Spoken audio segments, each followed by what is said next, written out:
This is an analysis from Alpha Business Media. Okay, let's dive right in. If you're running a small or medium business in Nepal, you know exactly what it feels like. The market can be a real battlefield, can't it? You're dealing with intense competition, endless price wars, and that constant threat of a bigger player just swooping in and copying your best ideas. So today, we're going to break down how you can navigate this so-called red ocean. And we're not just talking about surviving, we're talking about how to actually thrive by using a strategy that is uniquely Nepali. So, here's our game plan. First, we'll define the problem. What exactly is this red ocean? Then we'll explore a powerful hidden weapon, the Nepali Style advantage. From there, we'll get into the real hands-on stuff, strategies to differentiate, how to find your perfect niche market, and finally, how to build a business that is truly difficult to copy. All right, Section 1. Let's really set the stage here. What does it actually mean to be operating in Nepal's competitive red ocean? The term red ocean, it's a pretty graphic image, isn't it? The idea is that the market is so saturated, so packed with competitors, that the water is bloody from all the fighting. You've got everyone going after the exact same customers with basically the same products. And what happens when you do that? Well, it just becomes a race to the bottom on price, and that squeezes profits for absolutely everybody. And look, in Nepal, this isn't some abstract business school theory. It's the daily reality. Just think about popular sectors like tourism or retail. They're incredibly crowded. And here's the real kicker for small businesses. You come up with a fantastic, innovative idea, and a bigger, better-funded company can just swoop in, copy it, and use their scale to push you out of the market. It creates this climate where people are almost afraid to innovate, and that's on top of all the usual hurdles like infrastructure challenges and bureaucracy. But what if I told you that within these very challenges lies your biggest opportunity? This brings us to Section 2, a powerful, hard-to-copy advantage we're calling the Nepali Style. This quote right here really gets to the core of it. See, in a lot of markets, everything is purely transactional. It's all about price. But in Nepal, business is deeply relational. Trust isn't just a nice-to-have, it's the absolute foundation of any deal. And you know what? That's an area where smaller, more personal businesses have a massive advantage. So let's break down how these cultural pillars can actually become your strategic assets. Think about it. When you build what we call relational capital, that long-term trust, you're essentially digging a defensive moat around your business. Understanding things like hierarchy or being able to read between the lines to figure out what a client really wants, that's a crucial skill. And even something as simple as genuine hospitality, like offering tea, isn't just about being polite. It's a fundamental business tool for building rapport. These are not soft skills. They are powerful competitive advantages. Okay, so that's the what. Now for the how. How do we actually turn this cultural understanding into real concrete strategies? Let's get practical and talk about how you can stand out when it feels like everyone else is doing the same thing. Just take a look at this comparison. On one side, you have the standard approach. It's transactional, it's focused on price, and the service is pretty much one size fits all. It's that race to the bottom we talked about. But on the other side, you have the Nepali Style, which completely flips the script. It's about leveraging that namaste culture of genuine respect to build real relationships. Think of a company like Above the Himalaya Trekking. They aren't just selling a package tour. No, they are crafting a deeply personal experience. Why? Because they have personal relationships with the lodge owners, they know the menus, they know the guides. That's a level of care that some huge, impersonal operators simply cannot replicate.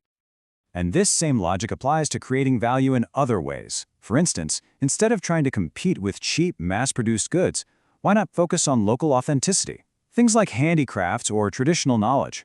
Or become the undisputed go-to expert in one very specific area. And here's a big one. In a market where things can be a bit unpredictable, just being consistently reliable is a massive differentiator. And crucially, use technology to make your personal service more efficient, not to replace it.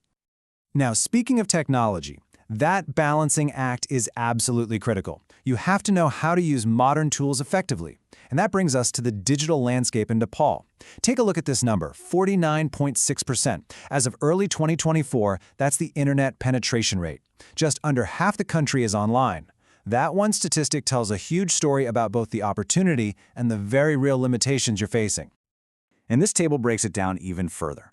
You can see that for the people who are online, social media is huge. I mean, 13.5 million users, almost all of them on Facebook. That's a powerful tool. But, and this is a big but, you cannot forget that other number. More than half the population is still offline. So what does that mean for you?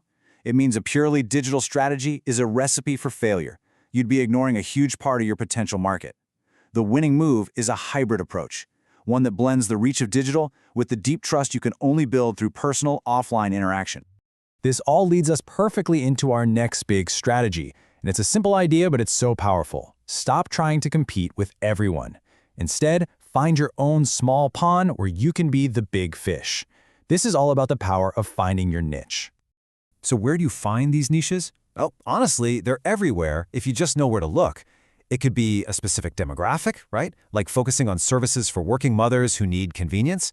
It could be a specialized interest, like the growing market for eco-friendly products.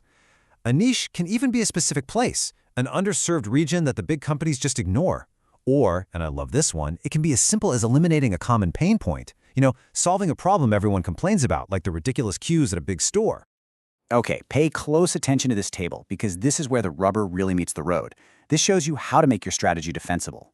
Think about it. Any competitor can tell their staff to be more polite, right? But it's incredibly hard to fake a service that's genuinely rooted in deep cultural values. Anyone can sell a counterfeit, but they can't copy the authentic story of the artisan who made it. A big company can move into a geographic niche, sure, but they can't replicate the deep local relationships you've spent years building. You see the pattern? Your best defense is to embed your strategies so deeply into the local Nepali context that it becomes almost impossible to copy. So let's pull all these threads together. This is the final piece of the puzzle. How do you build a business that can really last? One whose success is incredibly difficult for anyone else to replicate. It really boils down to this 3-step framework for building what we're calling your competitive fortress. Step 1, build a strong brand that people associate with one word, trust. Step 2, develop capabilities inside your business that are totally unique to you. And step 3, and this is non-negotiable, you can never, ever stand still. You have to be constantly innovating and constantly adapting. So what do we mean by unique capabilities? Well, the key is you can't just go out and buy these. They have to be built over time. This chart highlights 3 of the most powerful. First up, deep local networks, those community connections that take years to foster. Next, specialized staff skills, which you build through training and loyalty. And finally, unique operational processes, ways of doing things that are perfectly tailored to local conditions. These things right here are your true defensible assets. So let's wrap this up with the key takeaways. If you remember nothing else, remember this. Your greatest competitive weapon might be the one that's been right in front of you the whole time. Leverage Nepali culture. Stop fighting everyone. Find your niche. Build protective walls with your brand and your people. And use technology as a tool to amplify your human connection, not to erase it. And that leaves us with one final thought for you to consider. For your business, or for an idea you might be kicking around, which specific, unique aspect of Nepali culture isn't just a tradition, but could become your single greatest competitive advantage in this crowded market?